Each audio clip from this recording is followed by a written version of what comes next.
Salamo se fuluiva. Ua vi ia Yehova ya na ngā luenga. E sili ese le au ngā o lana fionga. Ma le usupese o le salamo a tavita. Ua tala mai e le langi le mamalu o le atua. Ua whaalia fo i le vani monimo le ngā luenga o na au. O lo ta watu le upu e le tasi aso i le tasi aso. O lo fai loa fo i le poto e le tasi po i le tasi po. E le ai se ngangana. E le ai fo i ni upu. E le langona o lanto leo.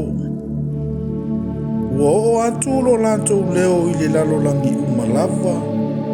Ma lanto upu i tulu inga o le atu laulau. Wana tu ia i le fale ie mo le la. O ia foi e whaapei o se whaatoa whaiawa ua sau mailo nā whiawhi. E fia o ia e pei o se tangata fita e tamo i le ala. O lona alu atu, mai le tasi tulu inga o le langi lea. Ua o foi lana whaata amilo sanga i le tasi o na tulu inga. E lea i foi se mea e lilo i lona vevela. E sao le tu la fono Yehova. E wha foi sia mai ai le nganga. E wha maoni polo i ngā Yehova. E wha poto i nā i le ua whaingofie. E tonu fe au o Yehova.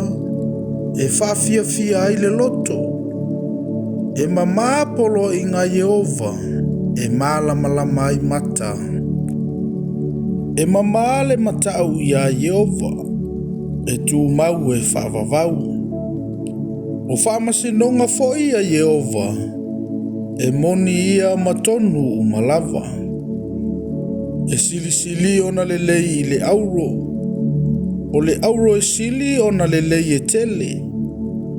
E sili foi ona sua malia i lo le meli. O le meli ua sisina ifo. Ua apoa ina mai ai foi la ua auna.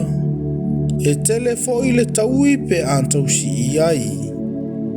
O ai ea na te iloa mi o sesei.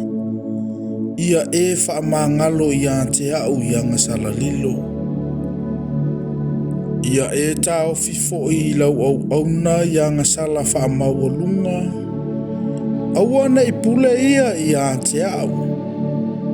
O na sawa i lea o la ua mio. O te leno fo sala fo i le leanga sili. Ia mali e fo i ante o e upu a lo umutu. Ma mawhauwhaunga o lo uloto.